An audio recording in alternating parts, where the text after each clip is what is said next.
What's up guys, today we're going over how Titans and Hunters are better Warlocks than Warlocks themselves now. And that is because with the updated 3.0 subclasses, I feel like Warlock lost a lot of their identity. And by the end of this video, I think that'll make a lot of sense to you.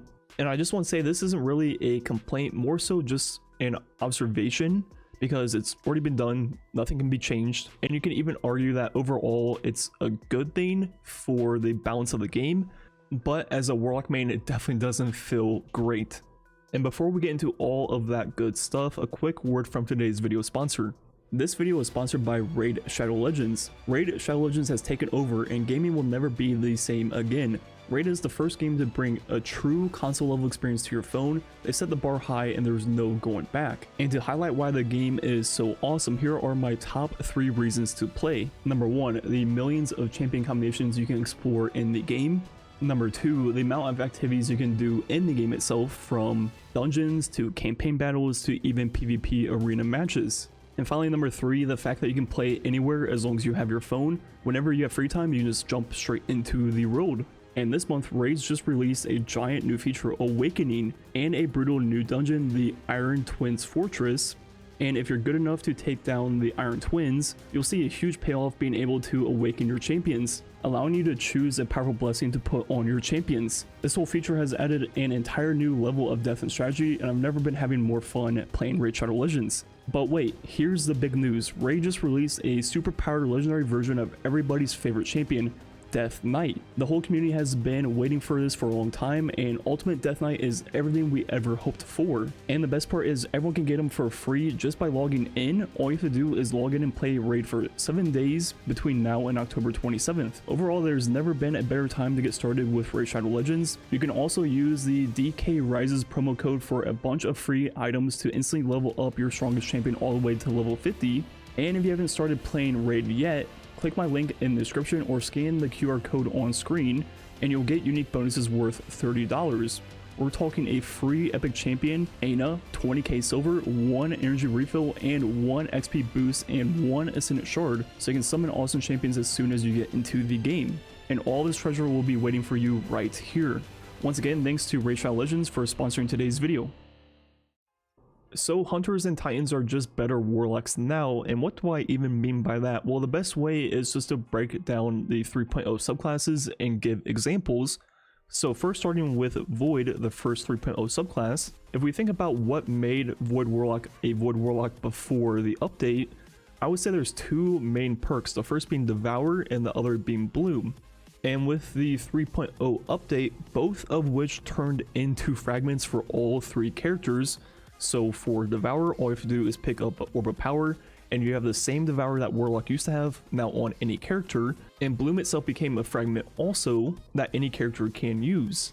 And those were the 2 core things Warlocks had for Voidwalker. And now with 3.0, both Hunters and Titans both have access to them and still have their own kit on top of it. So for example, they have all the Invis stuff. For Titans, they have all the Overshield and melee build stuff, now with the same Devour and Bloom that Warlocks have. And it feels like Warlock has nothing else on top of it, which results in the Void Warlock subclass feeling like you're doing nothing that you can't do on other characters, maybe outside of a few exotic combos, which are exotics and not the subclass. So they pretty much stripped Warlock of their core abilities, and what did they get back in return? Well, really nothing. They got an aspect that allows them to proc Devour, which when we have a fragment that does that, also one of our aspects is the equivalent power of a fragment. Another aspect we got basically just weaken things with a Void debuff, which all characters have access to also with their grenades. Hunters have multiple ways with their melee and super. So once again, nothing that you can't do on every character anyways. So overall in Void, even though the Warlocks retained both Devour and Bloom, the fact that it was given to all characters and really they received nothing special in return just completely made them lose their identity on the subclass. So moving on to Solar. Once again, what made Solar Warlock a Solar Warlock? I would say most players played Middle Tree for both the healing and empowering of the rifts, the healing grenades, and the well. And once again, if we look at Solar 3.0, what does every character have now? They have Radiant from Melees, which is the empowering part of Old Middle Tree. Then every character has the healing grenade now, including Warlock still, and all characters can proc restoration, once again another healing thing.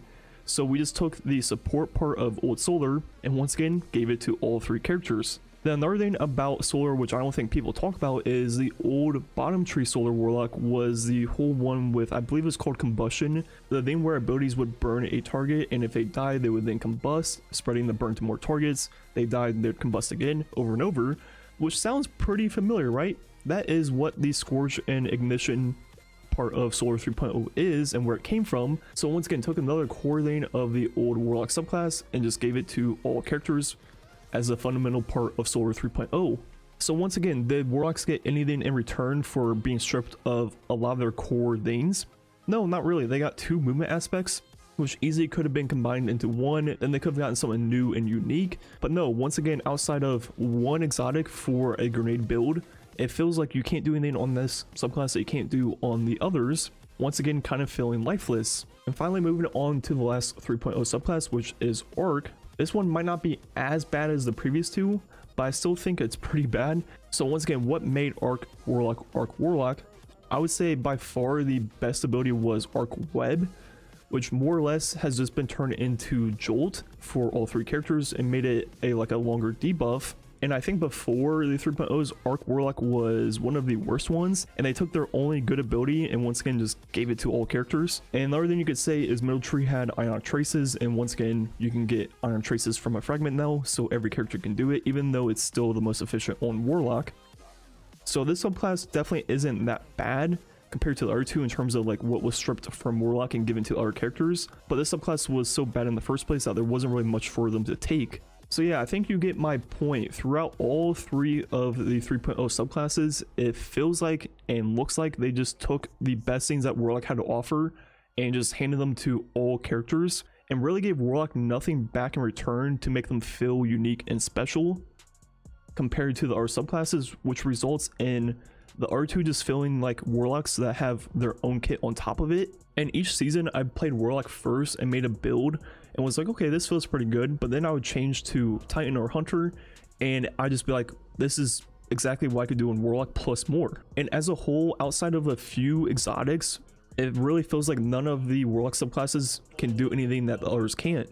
It's so hard to explain how big of a deal giving Devourer to every character is. It's not like every character got Roaring Flames on Solar. It's not like every character got Combination Blows on Arc. I mean, they literally gave one of the most powerful abilities just straight up to everyone. And overall this year, Warlocks definitely lost a majority of their identity, and it feels like both Titans and Hunters are just better Warlocks. And the counter argument to all this is the things I listed in this video are what made Warlock completely broken before and by far the best character. So knocking them down to the same level as the other characters is better for the balance and build crafting of the entire game, which I could definitely agree with. But overall, I just feel like they should have given something back to Warlock to make it a little bit unique. Anyways, I think that's gonna be it for the video. Let me know what you think about this down below. So yeah, like usual, thanks for watching. I'll catch you guys next time.